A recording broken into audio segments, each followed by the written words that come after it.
Rising Madhya Pradesh के इस मंच पर शिवराज सिंह चौहान जी का जोरदार तालियों के साथ अभिवादन करिए।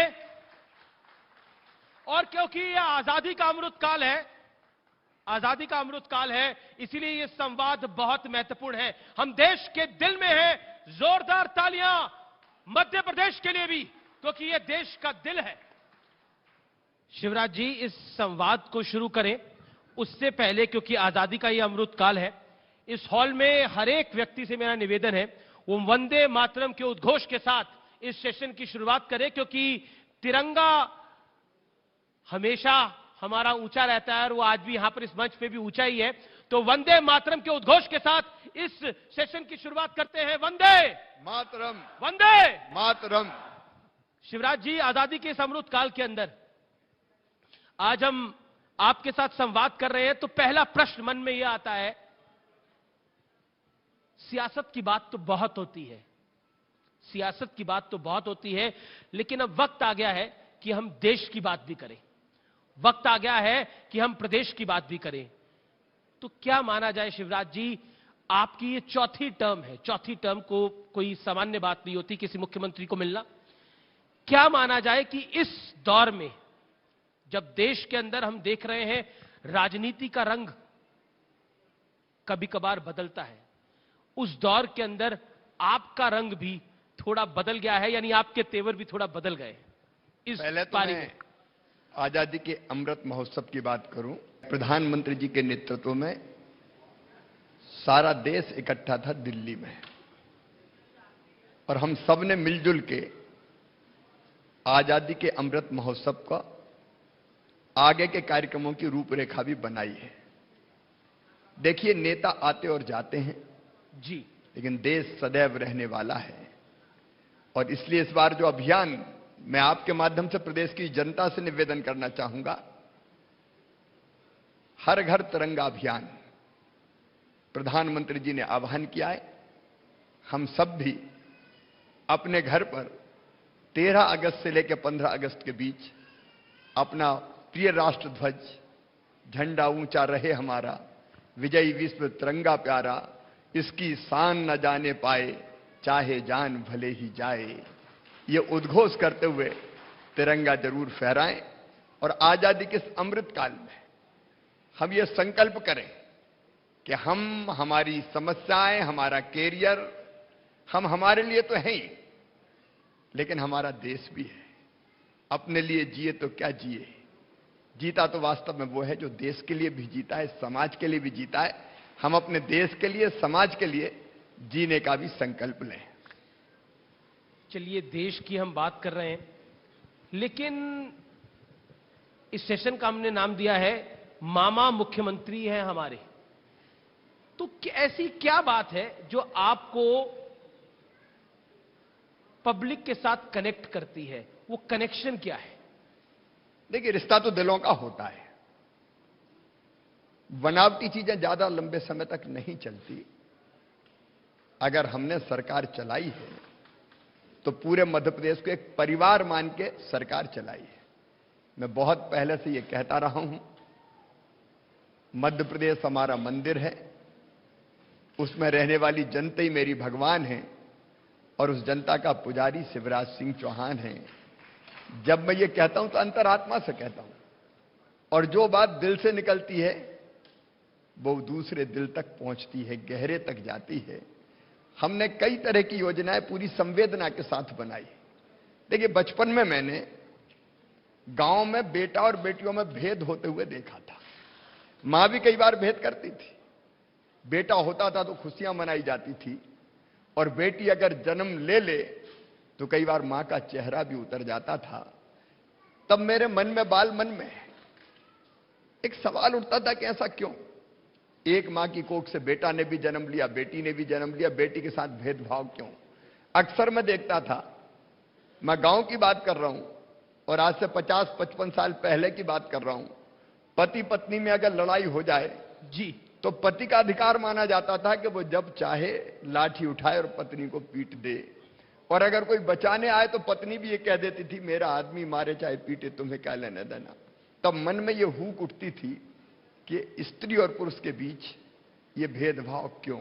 और तब मन में ये विचार आया कि नहीं, बेटियों को बराबरी का दर्जा मिलना चाहिए। मैं बात की बहुत लंबाई में नहीं जाऊंगा, लेकिन तब से मेरे मन में ये तड़प थी। नहीं, आपकी योजना लाडली लक्ष्मी योजना तब से मैं वही बता रहा हूं, तब से तड़प थी मेरे मन में कि बेटा और बेटी दोनों बराबर माने जाएं। वो दिन कब आएगा? और जब एक सामाजिक कार्यक्रम में मैं बोल रहा था बेटी को आने दो, बेटी है तो कल है, तो एक बूढ़ी अम्मा उठ के खड़ी हो गई कि बड़ी बड़ी बात कर रहा, बेटी को आने दो, बेटी आ गई तो शादी में दहेज का इंतजाम क्या तू करवाएगा? आ गया भाषण देने। तब मुझे समझ में आया कि भाषण से काम नहीं चलेगा, कुछ करना पड़ेगा जी। और इसलिए जब मैं विधायक बना तो सबसे पहले मैंने तय किया, आलोक जी, कमल जी सब जानते हैं, मेरे बहुत पुराने साथी हैं, सबसे पहले तय किया कि अपने मित्रों के साथ गरीब बेटियों की विवाह का कार्यक्रम करूंगा। तो हम करते थे विधायक रहते हुए, सांसद रहते हुए, लेकिन जिस दिन मुख्यमंत्री मैं बना, पहली जो 2 योजनाएं मैंने बनाई, एक योजना बनाई लाडली लक्ष्मी, जिसमें तय किया कि बेटी मध्य प्रदेश में अगर पैदा होगी तो लखपति होगी, और बेटी के नाम से बचत पत्र खरीद के बेटी के माता पिता के अकाउंट में पैसे डाल दिए। उसको शिक्षा से भी जोड़ा, 5वीं पास करके 6वीं में जाए तो 2000, 8वीं पास करके 9वीं में जाए तो 4000, 11वीं 12वीं में 6-6 हजार रुपया महीना, और जब 21 साल की हो जाए तो सीधे 1 लाख रुपया मिल जाए। इस योजना को नाम दिया लाडली लक्ष्मी। और फिर मैंने तय किया कि मास मैरिज होगी, जो बेटियां, जो माता पिता अपनी बेटी की शादी सरकार की तरफ से चाहेंगे, मुख्यमंत्री कन्या विवाह योजना के अंतर्गत उनका विवाह किया जाएगा। अब जो मेरी लाडली लक्ष्मी बेटियां थी, मैं भाव विभोर हो जाता हूं, जिन बेटियों को मैंने गोद में खिलाया जी, 1 महीने की, 2 महीने की, 6 महीने की, आज मेरी वो बेटियां कॉलेज में पढ़ने जा रही है। और सबसे पहले उन बेटियों ने मुझे मामा कह के पुकारा, वहां से मामा शब्द प्रारंभ हुआ। फिर हमने बेटियों को अनेकों प्रकार की सुविधाएं। लेकिन ये मामा जो है ये विपक्ष को तो नहीं भाते। वो कहते हैं कि शिवराज जी का इस टर्म में अंदाज बदला हुआ है। अब वो तो ये भी कहते हैं, कांग्रेस के नेता कहते हैं आप एक्टर बहुत अच्छे हैं। अगर एक्टिंग से लाडली लक्ष्मी योजना बन जाए, एक्टिंग से किसान को 0% ब्याज पे कर्जा मिल जाए, एक्टिंग से अगर बच्चों को निःशुल्क किताबें और यूनिफॉर्म मिल जाए, एक्टिंग से अगर मेधावी विद्यार्थियों को पढ़ने के लिए जिंदगी भर पढ़ाई के दौरान स्कॉलरशिप मिल जाए, एक्टिंग से अगर हम सिंचाई का रकबा 7.5 लाख हेक्टेयर से 44 लाख हेक्टेयर तक ले जाएं, एक्टिंग से अगर मध्य प्रदेश की विकास दर आज 19.74% है, जो देश में सर्वाधिक है, वो हो जाए, एक्टिंग से मध्य प्रदेश जहां गड्ढों में सड़क और सड़क में गड्ढा थी, वो सारी सड़कें 3 लाख किलोमीटर की शानदार बन जाए, एक्टिंग से दिग्गी राज का डिब्बी बुझ के और शानदार बिजली जनता को मिलने लग जाए, एक्टिंग से अगर सोलर पावर प्लांट लगने लगे, एक्टिंग से अगर स्टार्टअप के नाम पर नौजवान इनोवेशन करना शुरू कर दें, एक्टिंग के नाम पर अगर आईटी कंपनीज आने लगे, एक्टिंग के नाम पर एमएसएमई जैसे छोटे छोटे उद्योग आने लगे, अगर एक्टिंग के नाम पर स्ट्रीट वेंडर को लोन मिल जाए, उसकी आजीविका की गाड़ी चल जाए, अगर एक्टिंग एक्टर कहते हैं, एक्टिंग से हमारी महिला सेल्फ हेल्प ग्रुप की लाखों बहनों को रोजगार मिल जाए, अगर एक्टिंग से नौजवानों का भविष्य बेहतर हो जाए, अगर एक्टिंग से गरीबों के घर बन जाए, उनको राशन फ्री मिल जाए, हर घर में पीने का पानी पहुंच जाए, एक्टिंग से अगर हमारी बेटियों का जीवन और भविष्य बेहतर बन जाए, एक्टिंग से जो एक्टिंग कहते हैं, मैं उनसे पूछना चाहता हूं, हमने तय किया था कि गरीब बहन अगर बेटा बेटी को जन्म देगी तो जन्म देने के पहले 4000 रुपया और जन्म देने के बाद 12000 रुपया दिए जाएंगे, ताकि पोषण आहार भी मिल जाए और घर रह के बहन आराम भी कर ले और लड्डू भी खा ले। ये एक्टर कहने वालों ने तो गरीब बहनों के हाथ से 18-15 महीने की सरकार में लड्डू तक छीन लिए थे। वो एक्टर कहते हैं, कहते रहे, मुझे कोई फर्क नहीं पड़ता। जी, अगर एक्टिंग करके जनता की जिंदगी बदल रही है तो अच्छा है, हम एक्टर हैं। शिवराज जी, आपका एक अंदाज है, लेकिन इस बार इस दौर में देश की राजनीति में और प्रदेश की राजनीति में, मध्य प्रदेश में टाइगर पर भी बड़ी पॉलिटिक्स हो रही है। कमलनाथ जी कहते हैं कि मैं हूं टाइगर, और ये टाइगर वाली पॉलिटिक्स को लेकर आप क्या कहना चाहते हैं? टाइगर अभी जवान है, देखिए, टाइगर का मतलब क्या होता है? केवल टाइगर कहने से काम नहीं चलता। अगर आप साहस के साथ मजबूत कदम उठाएं, अगर आप अत्याचार अन्याय को पनपने ना दें, आप अन्याय करने वालों को कुचल दें, दबंगों को दबा दें, जी, गड़बड़ करने वालों पर बुलडोजर चला दें, तो उसकी तुलना की जा सकती है कि वो टाइगर है। टाइगर एक तुलना करते हैं हम लोग, एक उपमा देते हैं। लेकिन देखिए, क्योंकि अभी हमने हाल ही में देखा, महाराष्ट्र में भी एक सरकार बदल गई, मध्य प्रदेश में तो बदली ही थी। विपक्ष का एक आरोप है और कांग्रेस का एक आरोप है कि ये ईडी के सहारे पूरी सत्ता चलाई जा रही है। जो कोई आवाज उठाता है उस पर ईडी की कार्रवाई हो जाती है। अभी तो कुछ दिनों पहले हमने देखा, काले कपड़े डालकर भी विरोध प्रदर्शन हुआ कांग्रेस द्वारा। काले काम करने वाले काले कपड़े पहने तो आश्चर्य क्या है? अब क्या यह सच नहीं है कि नेतागण फरारी में, नेतागण जमानत पर हैं सारे के सारे? क्या क्या नहीं किया इन लोगों ने। भोपाल में नेशनल हेराल्ड को जमीन आवंटित की, लीज पे जमीन दी। जमीन इसलिए दी थी कि वहां प्रेस कॉम्प्लेक्स होगा। मैं दिल्ली की बात नहीं कर रहा जी, मैं भोपाल की बात पूछ कर रहा हूं। कमलनाथ बताएं और दिग्विजय सिंह बताएं, उनके नेता बताएं, राहुल गांधी बताएं, सोनिया गांधी बताएं। प्रेस कॉम्प्लेक्स में तुमने प्रेस कॉम्प्लेक्स के लिए जमीन ली, अखबार चलाने के लिए जमीन ली, और उस जमीन को तुमने बेच क्यों दिया? लीज की शर्तों में जमीन बेची नहीं जा सकती थी। राहुल गांधी ने वो जमीन भी बेच खाई। जी, राहुल उनको गांधी जवाब देना पड़ेगा, वो पैसा कहां चला गया, ये तो बताएं। राहुल गांधी कहते हैं मोदी जी डरते हैं इसलिए ईडी को आगे करते हैं। कानून अपना काम करता है। जो एजेंसीज हैं वो अपनी ड्यूटी का निर्वाह करती है। यह जरूर सच है कि गड़बड़ करने वाला कोई बचे ना। अब अगर ईडी अपनी कार्रवाई कर रही है तो डर काहेगा? परेशानी किस बात की? डर तो आप कह रहे डर काहेगा, परेशानी का कि 55 घंटे की पूछताछ हो रही है उनसे। 55 घंटे की पूछताछ हो रही है राहुल गांधी से। अरे पूछताछ नहीं होगी तो क्या करेंगे? कोई आरती उतारेंगे? और वो काले ईडी के कार्यालय में जाओगे तो पूछताछ के लिए तो बुलाएंगे, काय के लिए बुलाएंगे? और वो काले जवाब दो।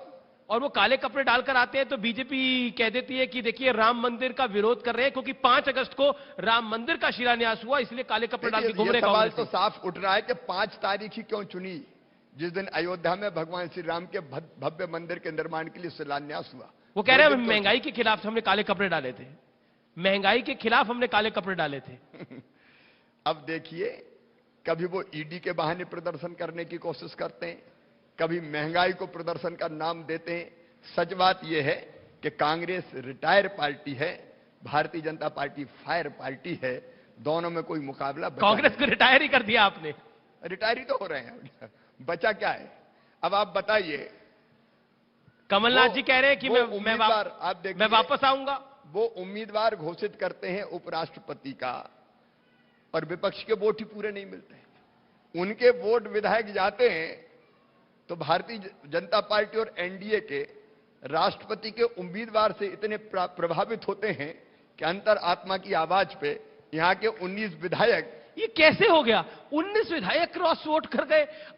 अब मतलब शिवराज चौहान जी, मतलब कांग्रेस के विधायक कांग्रेस के कैंडिडेट कोई वोट ना डालें और वो एनडीए के कैंडिडेट बीजेपी के कैंडिडेट को वोट डाल दें, ये कैसे हो गया? ये अंतरात्मा की आवाज थी या कोई और आवाज थी?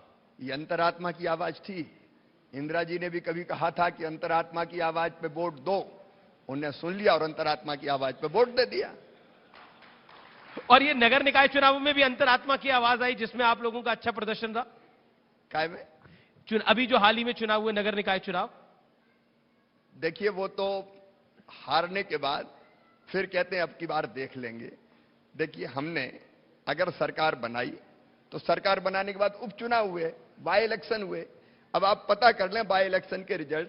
सांची में हम 64,000 से जीते, कहीं 57,000 से जीते, कहीं 53,000 से जीते। उन सीटों पर हम जीते जहां कांग्रेस के विधायक चुने गए थे 2018 में, हजारों हजार वोटों से जीते।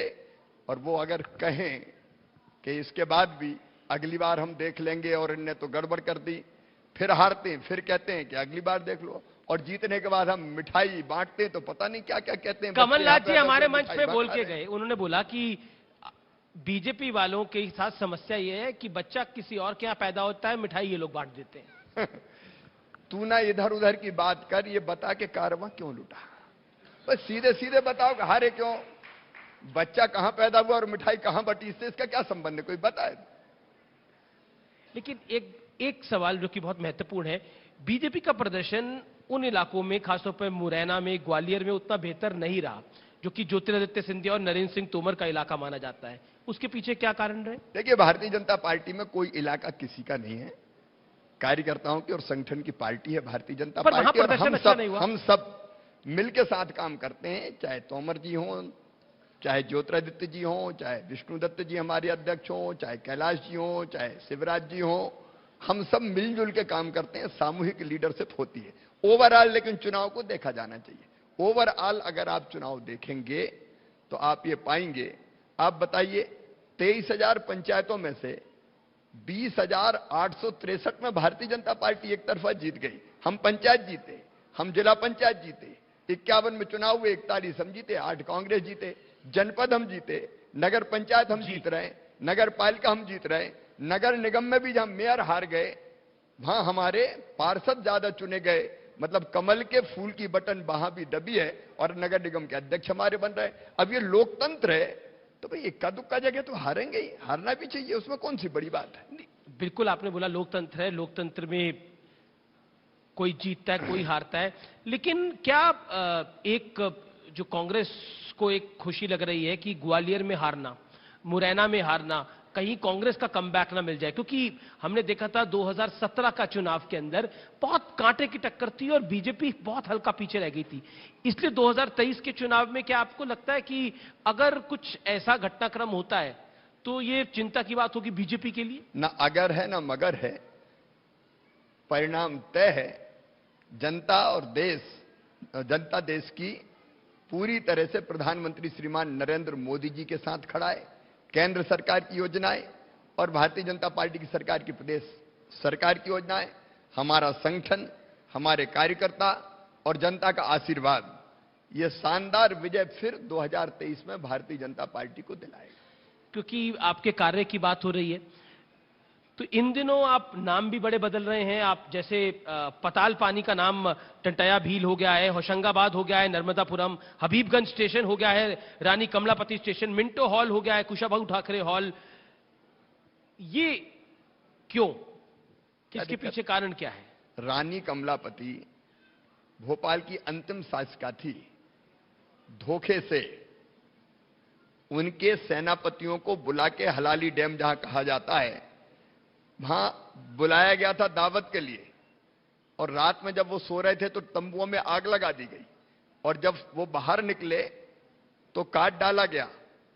और इसके बाद रानी कमलापति को जब ये लगा कि अब मेरी सेना जीत नहीं पाएगी, लाल घाटी लाल इसलिए कहते कि वहां युद्ध हुआ था और लाल हो गई थी खून से, वो उनके बेटे भी वहां नवल शाह शहीद हुए थे। और उसके बाद जब नवल शाह शहीद हो गए और उनके सैनिकों ने धुआं करके यह संकेत दिया कि हम पराजित हो रहे हैं, तो भोपाल के छोटे तालाब में उन्होंने जल समाधि ली थी। अंतिम गौंड शासिका भोपाल की, अगर उनके नाम पे हम हबीबगंज रेलवे स्टेशन का नाम रानी कमलापति करते हैं तो ये तो गर्व की बात है, लेकिन ये गौरव की बात है। कुशाभाऊ ठाकरे, मिंटो हॉल जो विधानसभा भवन था पुराना, जितने नेता बैठे उनको बनाने वाले कुशाभाऊ ठाकरे थे। अगर कुशाभाऊ ठाकरे जी के नाम पे, अच्छा मिंटो काय को रहने दें, अरे धरती हमारी, जमीन हमारी, ईंट हमारी, गारा हमारा, चूना हमारा, मजदूर हमारे, पसीना हमारा और नाम मिंटो का। मैंने कहा नहीं होगा, कुशाभाऊ ठाकरे जी के नाम पे मिंटो हाल का नाम रखा जाएगा। लेकिन इसको विपक्ष हो गया, ओवैसी साहब हो गए, इसको तुष्टीकरण से जोड़ते हैं, कहते हैं कि आप तुष्टीकरण करना चाहते हैं। इसमें कहा क्या तुष्टीकरण है? ना तुष्टि है न करण है। नहीं, क्योंकि अब ये तो सही काम कर रहे हैं हम, इसमें क्या? पर आप हबीबगंज का नाम बदलेंगे तो उनको लगेगा ही ना। काय के लिए लगेगा? ये हबीब क्या है भाई? रानी कमलापति को पूरी दुनिया जानती है, क्यों लगेगा?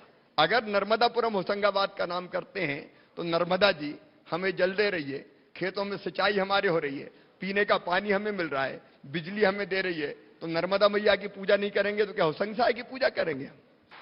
एक सवाल, आपको पावर हाउस बोला जाता है, आप कहा जाता है मामा बोला जाता, पावर हाउस तो मैंने नहीं सुना कभी। नहीं, मैं इसलिए ये बोल रहा हूं क्योंकि आपका जो रूटीन रहता है वो 18 घंटे के करीब का रहता है, 18 घंटे आप काम करते हैं। क्या आपको लगता है कि इस कार्यकाल में आपके चैलेंजेस कुछ बढ़े? देखिए, मैं तो जब पहली बार मुख्यमंत्री बना तब भी मुझे पता नहीं था कि मैं मुख्यमंत्री बनूंगा। मुझे सूचना आई 11 अशोका रोड से कि पार्लियामेंट्री बोर्ड ने तय किया कि तुम मुख्यमंत्री बनोगे। तब तक हम सरपंच भी कभी नहीं रहे थे, हम एमएलए जरूर रहे थे, लेकिन प्रशासन नहीं चलाया था।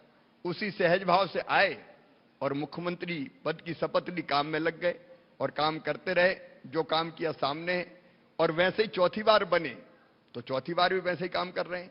कोई चुनौती दिखाई नहीं देती। सहज रूप से प्रदेश की जनता की सेवा करना है, मध्य प्रदेश का विकास करना है, तो अपनी संपूर्ण क्षमता से, अस्तित्व की पूरी ताकत लगा के, जितनी योग्यता है उसको झोंक के दिनों रात काम करते हैं। ना थकान आती है, ना परेशानी होती है। देखिए, दिल में जब तड़फ होती है, मैं मोदी जी को काम करते हुए देखता हूं, अद्भुत नेता है सचमुच में। भारत को भगवान का वरदान है। 24 घंटे एक ही दिन, कैसे भारत आगे बढ़े, कैसे देश आगे बढ़े, देश विश्वगुरु कैसे बने, एक ही धुन, थकने ही नहीं देती। हम मध्य प्रदेश की जनता की दिनों रात सेवा करते रहते हैं, ना थकान आती है और ना गुस्सा आता है कभी हमें। नहीं, आजकल तो गुस्सा आपको आ रहा है, आप बोल देते जमीन में भी गाड़ दूंगा मैं। और वो तो पहले भी आता था। ये पूरा यहां पे हमारे सारे साथी बैठे हैं, आपको पता नहीं है, उसकी चर्चा उतनी नहीं हुई। पहली बार मैं मुख्यमंत्री बना, उसके बाद पहले कांग्रेस का शासन था, पूरे चंबल के बीड़ों में डकैतों का आतंक था। एक नहीं, कई डकैतों के सूचीबद्ध गिरोह थे जिनके ऊपर 5 लाख इनाम, 8 लाख इनाम उठाते थे, सरेआम अपहरण करते थे, फिरौती मांगते थे, खड़े खड़े गोलियों से भून देते थे लोगों को, सामूहिक नरसंहार होते थे। तब मैंने कहा था, मध्य प्रदेश में या तो डाकू रहेंगे या शिवराज सिंह चौहान रहेगा, दोनों एक साथ नहीं रह सकते। और इतिहास गवाह है, सारे डाकू या तो मार दिए गए या आत्मसमर्पण कर दिया, और आज तक मध्य प्रदेश में एक भी सूचीबद्ध डकैतों का गिरोह नहीं है। ये तेवर तब से हैं। हमने तय किया, सिमी का नेटवर्क था मध्य प्रदेश में, हमने पूरी तरह से उसको नष्ट कर दिया। नक्सलियों का आतंक था एक जमाने में जब कांग्रेस की सरकार थी, मंत्री जी की गर्दन काट दी गई थी। हमने नक्सलवाद को भी सीमित कर दिया, काबू पाने का काम किया। जब जब जहां जहां गड़बड़ हुई, हमने सख्त कदम उठाए। आपने बिल्कुल सही कहा, इसमें सज्जनों के लिए फूल से ज्यादा कोमल, लेकिन दुष्टों के लिए वज्र से ज्यादा कठोर है हमारी सरकार। और इसलिए गड़बड़ करने वाले नहीं छोड़ेंगे किसी भी कीमत पर। कोई दरिंदगी करेगा, कोई दरिंदगी करेगा, मां बहन बेटी की तरफ गलत नजर से देखेगा, ऐसे दुराचारी के घर बुलडोजर भी चलाया जाएगा। क्योंकि आपने जनता को सताने वाले नहीं छोड़े जाएंगे। क्योंकि आपने बुलडोजर की बात करी, पहले तो बुलडोजर उत्तर प्रदेश में चलता था सिर्फ, अब बुलडोजर, मामा का बुलडोजर यहां पे भी चल रहा है। वो देखिए बदल गया है, जैसे ही आपने बुलडोजर का नाम देखिए पीछे बदल गया है। तो ये बुलडोजर मामा का जो ये नया अवतार है, इसमें ओवैसी को बहुत परेशानी है, कांग्रेस के कुछ नेताओं को भी बहुत परेशानी है। वो कहते हैं कि सिर्फ एक धर्म के लोगों पे बुलडोजर क्यों चलता है, किसमें पक्षपात क्यों होता है? देखिए, आप ओवैसी जी को तो अपनी राजनीति करनी है, जिसने गलत किया मैं कहना नहीं चाहता, लेकिन ऐसे उदाहरण हैं। अगर मेरी मुस्लिम बेटी को भी शाजापुर जिले में किसी ने गलत नजर से देखा, तो वो किसी भी पंथ का हो, उसके घर भी बुलडोजर चलाया गया है। हमने किसी को नहीं छोड़ा। लेकिन आपके मैं आपको बता रहा हूं, आपके एक मंत्री कहते हैं कि पत्थर फेंकोगे तो हम बुलडोजर चलाएंगे। अब ये तो धमकी हो जाती है एक तरह से। अब आप बताओ, रामनवमी के जुलूस पे क्या पत्थर फेंके जाएंगे? क्या आक्रमण किया जाएगा? क्या हमला किया जाएगा? क्या रोकने की कोशिश की जाएगी? एक बात मैं साफ कह रहा हूं, भारतीय जनता पार्टी सभी धर्मों का आदर करती है, सभी उपासना पद्धतियों का आदर करती है। एकम सद विप्रा बहुधा वदंती के मूल मंत्र को हम मानते हैं। सबको अपने अपने रास्ते चलने का अधिकार है, उस तक पहुंचने के तरीके अलग और रास्ते अलग हो सकते हैं, इससे कोई भेद नहीं है। और इसलिए जितनी योजनाएं हैं हमारी सरकार की, समाज के हर वर्ग के लिए, हर पंथ के लिए, गरीब है तो राशन में हमने नहीं देखा कि किसी की जाति क्या है और धर्म क्या है। अगर मकान देना तो हमने जाति और धर्म देख के बिल्कुल आपने नहीं देखा। अगर विवाह किए तो निकाह भी हुए हैं, लेकिन अगर कोई लेकिन जहां बुलडोजर चलाया वहां पर तो एक खास वर्ग के लोग रहते थे, ओवैसी को लगा कि उसी वर्ग को टारगेट किया गया। ओबीसी की बात का जवाब देना मेरे लिए जरूरी नहीं है, जो तथ्य है वो सामने जी। क्योंकि अगला सवाल मदरसों के ऊपर है। मदरसों को लेकर सरकार बहुत सख्ती दिखा रही है, क्या विचार है आपका? सख्ती का कहीं कोई सवाल नहीं है, लेकिन जो शिक्षा दी जाए वो शिक्षा आधुनिक भी हो, वैज्ञानिक भी हो, आज के लिए उपयोगी भी हो, यह आवश्यक है। क्या आपको लगता है कि बीते कुछ दिनों के अंदर राजनीति के अंदर, पॉलिटिक्स के अंदर या फिर देश के अंदर पोलराइजेशन बढ़ी है, यानी धर्म की राजनीति बढ़ी है? मैं तो ये नहीं मानता, और इसका आरोप बीजेपी पे ही है। मुद्दों के आधार पर चुनाव होते हैं और चुनाव में मुद्दा भी एक नहीं होता, अनेकों रहते हैं। और इसलिए भारतीय जनता पार्टी हमेशा लड़ी तो विकास के नाम पर चुनाव लड़ी, हम अगर लड़े तो जनता के कल्याण के नाम पर चुनाव लड़े, हम अगर लड़े तो समाज के हर वर्ग के उत्थान के नाम पर चुनाव लड़े। आदिवासी समाज को लेकर आपकी काफी योजनाएं रही हैं, लेकिन इस देश ने के आजादी के अमृत काल में हम पहली आदिवासी राष्ट्रपति के रूप में द्रौपदी मुर्मू जी को देख रहे हैं। क्या आपको लगता है कि आजादी के इस अमृत काल के अंदर द्रौपदी मुर्मू जी का राष्ट्रपति बनना बहुत महत्वपूर्ण है? देखिए, देश के लिए गर्व की बात है और महामहिम राष्ट्रपति महोदया ने जो कहा वो बहुत महत्वपूर्ण है। ये भारत है जो लोकतंत्र की जननी है, जननी। और इस भारत में एक गरीब घर में पैदा हुई बहन अनेकों कठिनाइयों का सामना जिन्हें जीवन भर किया, वो राष्ट्रपति के सर्वोच्च पद तक पहुंचती है। ये भारत के लोकतंत्र की खूबी है और हमें इस लोकतंत्र पर गर्व है कि हमारी एक जनजाति समाज में पैदा हुई बहन आज भारत की राष्ट्रपति बनी है। लेकिन कांग्रेस इसको पॉलिटिकली जोड़ रही है। कांग्रेस कह रही है कि बीजेपी अपने नफे नुकसान के लिए, क्योंकि 2023 में मध्य प्रदेश में चुनाव है, छत्तीसगढ़ में चुनाव है, उस नफे नुकसान को देखते हुए ये काम कर रही है। अब कांग्रेस की नादानी को मैं क्या कहूंगा, ये अपना देश ऐसा है जिसमें हर 6 महीना में तो चुनाव होते हैं। भाई एक चुनाव खत्म होते हैं, दूसरे चुनाव की तैयारी शुरू हो जाती है। आप देख लिए पिछले दिनों जो चुनाव संपन्न हुए, उसके बाद अब गुजरात के चुनाव की तैयारी शुरू हो गई, हिमाचल प्रदेश के चुनाव की तैयारी हो गई। यहां तो हर 6 महीने में चुनाव होते हैं, तो हर काम जो करेंगे कोई चुनाव के नाम पर लिख देगा। इसका मतलब ये थोड़ी कि चुनाव के अलावा कोई काम ही नहीं किया जाता। बीते कुछ दिनों में, बीते 15 दिन में हमने राष्ट्रपति द्रौपदी मुर्मू के ऊपर कांग्रेस के वरिष्ठ नेता और नेता प्रतिपक्ष भी हैं अधीर बाबू ने एक कमेंट किया और एक बार ही नहीं कई बार बोला उन्होंने, राष्ट्रपत्नी का जिक्र किया और उसको लेकर बीजेपी तो भी आक्रोशित हुई। हमने देखा आपको भी उसको लेकर आपके दिल में भी पीड़ा हुई। क्या कहना चाहते हैं उस विषय पर आप? देखिए, राजनीति में शालीनता कभी छोड़ना नहीं चाहिए और भारत के राष्ट्रपति पद हमारे यहां सर्वोच्च संवैधानिक पद है। उस पर बैठी हुई एक बहन के बारे में अगर इस तरह की टिप्पणी की जाएगी तो वो बहन का अपमान नहीं है, सारे भारत का अपमान है, संविधान का अपमान है। कांग्रेस बौखला गई है और मैंने कहा कि कांग्रेस की स्थिति ऐसी हो गई है कि उनको कुछ समझ में नहीं आता। आप तो रिटायर ही कर रहे हैं कांग्रेस को। हाँ, तो अब ये रिटायरमेंट अगर रिटायर नहीं करेगी जनता तो क्या करेगी? पर आदिवासी, क्योंकि मैं अभी देख रहा था आपका कनेक्ट इतना जबरदस्त है ट्राइबल कम्युनिटी के साथ, आदिवासी समुदाय के साथ, कि जब आप आए तो आपने गले से लगा लिया एक बेटी को बाहर। एक सवाल का जवाब जरूरी है देना। क्या आपको लगता है कि आप अपने कई वर्षों के कार्यकाल में आदिवासी समाज को जो हक चाहिए था मध्य प्रदेश के अंदर वो दिलवा पाए हैं? वर्षों से समाज, देखिए, विकास एक निरंतर चलने वाली प्रक्रिया है। यह भारतीय जनता पार्टी है जिसमें हमने अपने पहले कार्यकाल में लाखों आदिवासी बहनों और भाइयों को वन भूमि के पट्टे देके अधिकार दिया। यह भारतीय जनता पार्टी है जिसने आज नहीं, पहले टर्म से ही, हमारे मंत्री साथी भी यहां बैठे हैं, पहले टर्म से ही हमने कपिल धारा के कुएं खुदवाने का काम किया। यह भारतीय जनता पार्टी है कि जिसने हमारे जनजातीय क्षेत्रों में मकान बने गरीब भाइयों और बहनों के, आदिवासियों के, वो काम किया। भारतीय जनता पार्टी है जिसने जनजातीय आदिवासी बेटा बेटियों के पढ़ाई और लिखाई के लिए एक नहीं अनेकों स्कॉलरशिप की योजना बनाई। देश में नहीं, अगर विदेश में जाके भी पढ़ेंगे तो पढ़ाई के लिए पढ़ाई का विदेशी यूनिवर्सिटी का भी पूरा खर्चा उठाने का फैसला किया। यह भारतीय जनता पार्टी है की सरकार है जिसने जेई मेंस और नीट की परीक्षा की तैयारी करवाने के लिए बेहतर कोचिंग हमारे बच्चों को मिले उसके प्रयास किए। यह भारतीय जनता पार्टी की सरकार है जिसने जनजातीय आदिवासी क्षेत्रों में आश्रम और छात्रावास एक के बाद एक सैकड़ों की संख्या में खोले ताकि रह के हमारे आदिवासी बेटा बेटी भी पढ़ाई कर सके।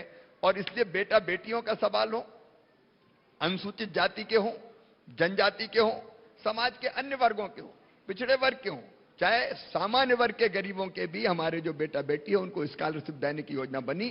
तो मध्य प्रदेश में भारतीय जनता पार्टी की सरकार ने बनी। और आज से नहीं, ये पहले टर्म से ही हम काम कर रहे हैं। पहले टर्म में कुछ काम होते हैं, फिर दूसरे में कुछ नए निकलते हैं, तीसरे में और होते हैं। Are you satisfied leader in terms of कि आपने आदिवासियों के लिए जो आपको लगता है होना चाहिए था वो कर पाए हैं, या कुछ गुंजाइश है? हमने बहुत काम किया है, लेकिन लगातार काम की और जरूरत रहती। केवल जनजाति भाई बहनों के लिए नहीं, अब किसानों के लिए हमने बहुत काम किए पहले, लेकिन आज भी फिर कुछ नए काम निकलते हैं जी। गरीबों के लिए बहुत योजनाएं बनाई, जब आगे बढ़ते हैं तो कुछ योजनाएं और बनती है।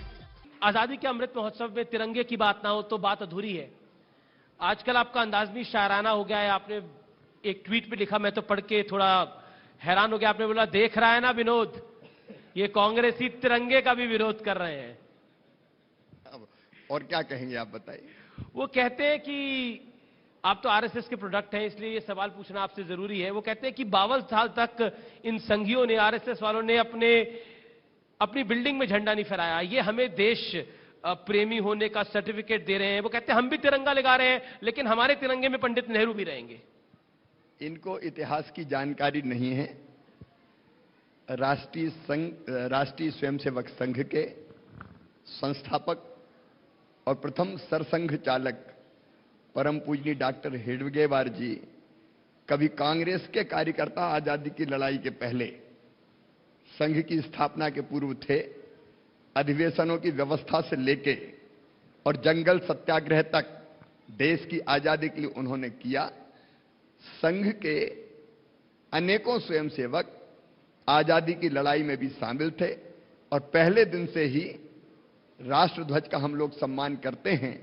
अब कांग्रेस तो रात को सपने में भी उनको संघ दिखाई देता है और नींद में भी उठ के बड़बड़ाने लगते हैं आरएसएस आरएसएस, और तो कुछ उनको दिखता नहीं। तो अब वो उनकी इस मानसिकता को क्या कहा जाए? लेकिन देखिए, कांग्रेस की समस्या ये हो गई है कि बीजेपी ने पूरे देश में उनके लिए ज्यादा स्कोप नहीं छोड़ा है। क्या आपको लगता है कि भारतीय जनता पार्टी जिस तरह राजनीति कर रही है, क्या आपको लगता है उस बीजेपी का भी अंदाज थोड़ा बदला है बीते कुछ वर्षों के अंदर? भारतीय जनता पार्टी का अंदाज नहीं बदला, जनाधार बढ़ा है। और क्या, कांग्रेस का सुख उड़ रहा है। कांग्रेस सचमुच में अपने कर्मों के कारण रसातल में जा रही है और भारतीय जनता पार्टी के साथ जनता जुड़ रही है। आप जब कर्मों की बात करते हैं तो कौन से कर्म ऐसे हैं कांग्रेस के? अरे अभी 15 महीने सरकार में आने का मौका मिला। वो कहते हैं हमने तो बड़े कर्ज माफ कर दिए थे। पूरे मध्य प्रदेश को लूट का अड्डा अगर बनाया था तो कांग्रेस ने। वल्लभ भवन में दलाल बैठने लगे थे, ये मैं नहीं, पूरा मध्य प्रदेश जानता है। ऐसा भ्रष्टाचार जो कभी ना देखा गया था ना सुना गया था। मैं आपको 2014 के पहले ले चलता हूं। दुनिया के किसी भी देश में उस समय हम जाते थे तो केवल देश में, तब यूपीए की सरकार थी, देश में भ्रष्टाचार है इसकी अनुगूंज चारों तरफ होती थी। दुनिया के किसी भी देश में चले जाओ, भारत का मान और सम्मान भ्रष्टाचार के कारण बचा नहीं था हमारे देश का। यह हालत कांग्रेस ने कर दी थी देश की, और इसलिए तो फिर एक नहीं अनेकों आंदोलन चले और उसके बाद 2014 में ऐसी आंधी चली कि कांग्रेस उसमें उड़ गई। तो यही तो कर्म थे। क्योंकि आप कांग्रेस के कुकर्मों की बात कर रहे थे, लेकिन वल्लभ भवन की आपने बात करी। मैं बात करना चाहता हूं स्पष्ट रूप से कर्ज माफी को लेकर। कर्ज माफी पर क्या रिपोर्ट कार्ड है? क्योंकि कांग्रेस कहती है कि उन्होंने खूब कर्ज माफ कर दिए थे। अगर उन्होंने कर्ज माफ कर दिए होते तो जनता हमको उपचुनाव में जिताती क्यों, यही बता दे। भाई कर्जा माफी की हो तो मैंने तो बताया 64,000 से 57,000 से 53,000 से 40,000 वोट से हम जीत के कहां से आते। झूठा वादा किया था जो पूरा नहीं हुआ, और कुछ किया तो अंधा बांटे रेवड़ी चीन चीन के दे, सबका किया ही नहीं। और इसलिए जनता बुरी तरह नाराज थी, लोगों ने गुस्से में वोट दिया उस समय। बीते कुछ दिनों में हमने देखा है कि पॉलिटिक्स तो अपने सलीके के चली रही है, लेकिन भारतीय जनता पार्टी और आपकी सरकार, शिवराज सिंह चौहान की सरकार, कामों पर बहुत ध्यान दे रही है। हमने देखा है कि उज्जैन में महाकाल के मंदिर के आसपास का जो परिसर हो, उस पर काम तेजी से चल रहा है। क्या आपको लगता है 2023 के चुनाव में कर्ज माफी, विकास, खासतौर पर गांवों का, तीसरी बड़ी चीज हिंदुत्व, और वो भी प्रखर हिंदुत्व हावी रहेगा? देखिए, काम चारों तरफ हो रहे हैं। शानदार सड़कें, हाईवेज बन रहे हैं, अटल एक्सप्रेस वे बन रहा है, नर्मदा एक्सप्रेस वे बन रहा है, मैंने फ्लाईओवर की घोषणा की है। एक नहीं, अधोसंरचना में मैं बताना चाहूंगा आपको कि कुल जीडीपी का 4% कैपिटल एक्सपेंडिचर हम कर रहे हैं। चारों दिशाओं में जहां आप देखेंगे अधोसंरचना के काम हो रहे हैं। हम न केवल अधोसंरचना के काम कर रहे हैं, सिंचाई की योजना से लगा के, घर घर पीने के पानी से लगा के, फिर उज्जैन में महाकाल महाराज के प्रांगण में एक अनोखी रचना भगवान शिव की लीला की जा रही है। चाहे शंकराचार्य जी की प्रतिमा लगाने का काम हो, सलकनपुर में देवी जी के मंदिर में और भी विकास के काम करना हो, हम संस्कृति के आधार पर भी काम कर रहे हैं, हम विकास के लिए भी काम कर रहे हैं, हम किसान, गरीब, नौजवान, माताओं बहनों के कल्याण के लिए काम कर रहे हैं। तो काम तो चारों तरफ हो रहे हैं, और उसी काम के आधार पर अब देखिए, एक नहीं अनेकों योजनाएं हमारी किसानों को जो हम दे रहे हैं। कृषि मंत्री अभी बैठे थे, बता रहे होंगे वो, पिछले साल अकेले मध्य प्रदेश में हमने 7,618 करोड़ रुपया फसल बीमा योजना के अंतर्गत किसानों को दिए। कभी दिए किसी कांग्रेस की सरकार ने? 3,000 करोड़ रुपया हमने आरबीसी 64 के अंतर्गत दिए थे, क्योंकि फसलों का नुकसान हुआ था। जब कोई संकट में आता है, सरकार साथ खड़ी होती है। अभी मध्य प्रदेश में जितने गरीब हैं, जिनके पास रहने की जगह नहीं है, और रहने की जगह इसलिए नहीं है कि एक बाप के 4 बेटे हो गए, 4 बहुएं आगे एक छोटे से घर में रह रहे हैं, तो हमने मुख्यमंत्री भू आवासीय अधिकार योजना बना दी, और ऐसे हर परिवार को हम जमीन देंगे। बिना रहने की जमीन का टुकड़ा हर एक गरीब के पास होगा। कोई ऐसा नहीं होगा जिसके पास रहने की अपनी जमीन ना हो। एक के बाद एक नई नई योजनाएं हम लगातार बनाते चले जा रहे हैं। तो इन काम के आधार पर हम जनता के बीच में जाएंगे, और काम ही मुद्दा होगा। आपके 2023 की चुनावी तैयारी के अंदर क्या ट्राइबल हिंदुत्व, गरीब कल्याण भी मुद्दे रहेंगे? क्योंकि वो बड़े महत्वपूर्ण मुद्दे हैं। गरीब कल्याण काम है, लेकिन हिंदुत्व हमारे लिए चुनावी मुद्दा नहीं है। हिंदुत्व है क्या, हिंदुत्व की व्यापक परिभाषा क्या है, यह समझना जरूरी है। मैंने पहले कहा, एकम सद विप्रा बहुधा वदंती, हिंदुत्व है। अयम निजम परावेत्ति गणना लघु चेतसाम, उदार चरिता नाम तू वसुदैव कुटुंबकम। ये मेरा, ये तेरा, ये सोच छोटे दिल वालों का होता है। जो विशाल हृदय के होते हैं वो तो कहते हैं सारी दुनिया ही एक परिवार है। ये हिंदुत्व है। धर्म की जय हो, हिंदुत्व है। अधर्म का नाश हो, हिंदुत्व है। प्राणियों में सद्भावना हो, हिंदुत्व है। विश्व का कल्याण हो, ये हिंदुत्व है। सर्वे भवन्तु सुखना, हिंदुत्व है। सर्वे सन्तु निरामया, हिंदुत्व है। सर्वे भद्राणि पश्यन्तु, हिंदुत्व है। मां कश्चित् दुर्भाग् भवेत्, हिंदुत्व है। और इसलिए भारतीय जनता पार्टी की सरकार है जिसका मुख्यमंत्री रोज पर्यावरण की रक्षा के लिए एक पेड़ लगाता भी है और लोगों से लगवाता भी है। हम केवल मनुष्यों की चिंता नहीं कर रहे, जीव जंतु और पशु पक्षियों के लिए भी, और हमारी आने वाली पीढ़ियों के लिए ये धरती सुरक्षित बची रहे, इसके अभियान में भी हम लगे हैं। इसलिए प्रधानमंत्री नरेंद्र मोदी जी के नेतृत्व में हम स्वच्छता अभियान भी चला रहे हैं। हम ग्लोबल वार्मिंग, क्लाइमेट चेंज के खतरे से निपटने के लिए भी प्रधानमंत्री जी के नेतृत्व में अभियान चला रहे हैं। हम क्लीन एनर्जी और ग्रीन एनर्जी की तरफ जा रहे हैं। इसलिए ओंकारेश्वर बांध में हम फ्लोटिंग सोलर पावर प्लांट लगा रहे हैं। हम एक नहीं, कितने आपने तो हिंदुत्व की परिभाषा ही अपने अंदाज में गढ़ दी। लेकिन कांग्रेस को, खासतौर पर राहुल गांधी को हिंदुत्व से बहुत दिक्कत है। वो कहते हैं संघ और बीजेपी का हिंदुत्व। मुझे अच्छा नहीं लगता, मुझे पसंद नहीं है। उनको हिंदुत्व से लेनी देना क्या है? वो कहते हैं मैं जनेऊधारी ब्राह्मण हूं जी। देखिए, एक जमाना जब कांग्रेस का था तो हिंदू अगर कह दिया तो कहते थे सांप्रदायिक हैं। हिंदू कहना पाप था, हिंदू कहना अपराध था, सेकुलर। लेकिन जब ये देखा कि सारा देश भगवान राम की भक्ति में लीन है, तो पता चला राहुल बाबा भी मंदिरों में जाने लगे, त्रिपुंड लगाने लगे, जनेऊ पहनने लगे, दिग्विजय सिंह राम धुन गाने लगे और कमलनाथ हनुमान चालीसा का पाठ। कमलनाथ तो कहते हैं मैं हनुमान भक्त हूं। लेकिन एक सवाल जो कि मेरे दिल में है, और क्योंकि आपने दिग्विजय जी का नाम ले लिया तो वो सवाल तो पूछना लाजमी है। दिग्विजय सिंह का हाल ही में एक वीडियो वायरल हुआ और पुलिस के साथ वो धक्का मुक्की कर रहे थे या पुलिस उनके साथ धक्का मुक्की कर रही थी, उसको लेके बड़ा कंफ्यूजन है। आपने बोला मैं तो हैरान हो गया जब मैंने देखा पूर्व मुख्यमंत्री को इस रूप में। नहीं, हैरानी की बात ही है। 73-74 साल की उम्र में आप मतदाता जा रहा है अंदर, आप गाड़ी को रोको, पकड़ के खींचने की कोशिश करो, और पुलिस अगर सामने आए तो पुलिस की कॉलर पकड़ो, धक्के मारो। जो कलेक्ट्रेट का गेट था उस पर धक्के मार रहे हैं, बाहर चिल्ला रहे हैं। अब ये इसको कौन क्या कहेगा? मैं ये नहीं कहूंगा कि 60 साल से ज्यादा की उम्र वाले को क्या कहते हैं, लेकिन ये किस बात का प्रतीक है, कोई बताए? क्या ये शोभा देता है? हम आपको 3 तस्वीरें दिखाएंगे और आपकी राय उस पर लेना चाहेंगे कि आप उन पर क्या कहते हैं। पहली तस्वीर तो आपकी फेवरेट है, ये मैं कह सकता हूं। पहली जो तस्वीर आएगी वो आपकी फेवरेट है। मुझे भी नहीं पता है वो पहली तस्वीर क्या आने वाली है, लेकिन वो आपकी फेवरेट है, मेरी टीम ये बता रही है। वो तस्वीर हम दिखाते हैं टाइगर। क्या कहना चाहते हैं आप इस पे?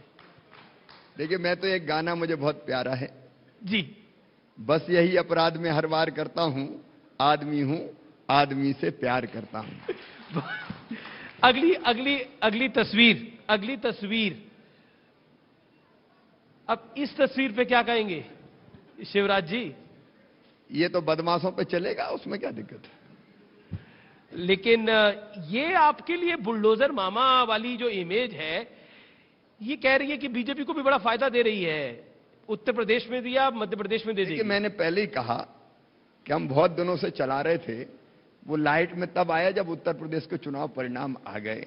आप उसके पहले उठा के देख ली कितनी बार बुलडोजर चले, तब बुलडोजर की चर्चा नहीं होती थी। चुनाव के परिणाम के बाद बुलडोजर की चर्चा होने लगी। जी, यानी बुलडोजर हिट हो गया है।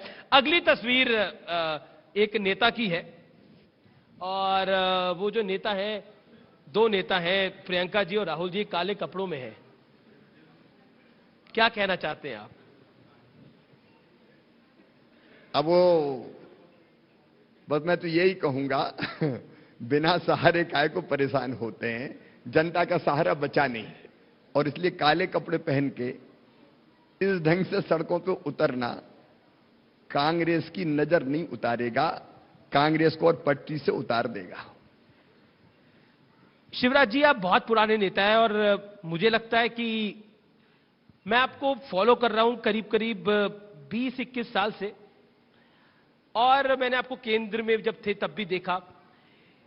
क्या आपको लगता है कि बीते कुछ वर्षों में, खासतौर पर जब से नरेंद्र मोदी की सरकार आई, लोकतंत्र पे बहुत बड़ी चिंता होने लग गई है लोगों को? कुछ लोग कहते हैं लोकतंत्र खतरे में है, लोकतंत्र खतरे में है। जब मध्य प्रदेश में सरकार पलटी तो लोकतंत्र खतरे में आ गया, जब महाराष्ट्र में सरकार पलटी तो लोकतंत्र खतरे में आ गया। क्या कहना चाहते हैं इस विषय पर? आपातकाल किसने लगाया था देश में? मेरी उम्र थी 17 साल, मैं पढ़ता था 10वीं 11वीं में, तब पकड़ के मुझे भोपाल सेंट्रल जेल में ठूस दिया गया था। मेरा अपराध क्या था, कोई बताए? उस उम्र में मुझे पढ़ाई से वंचित किया गया, लोकतंत्र समाप्त कर दिया गया, संविधान का गला घोंट दिया गया। ये लोग लोकतंत्र की बात करते हैं। कौन ने लोकतंत्र खत्म किया था? लोकतंत्र अगर खत्म किया था किसी ने, तो श्रीमती इंदिरा गांधी जी ने आपातकाल लगा के लोकतंत्र खत्म किया था। उसका जवाब देना पड़ेगा कांग्रेस को।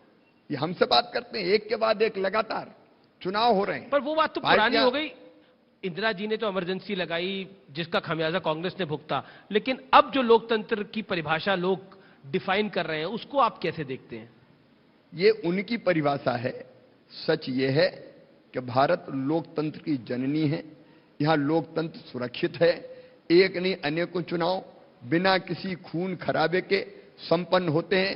सत्ताएं बदल जाती है, मुख्यमंत्री बदल जाते हैं, प्रधानमंत्री बदल जाते हैं। यही तो इस देश की विशेषता है। और इस समय भी अभी आप देखेंगे कुछ राज्यों में भारतीय जनता पार्टी के अलावा विपक्षी पार्टी भी जीती है।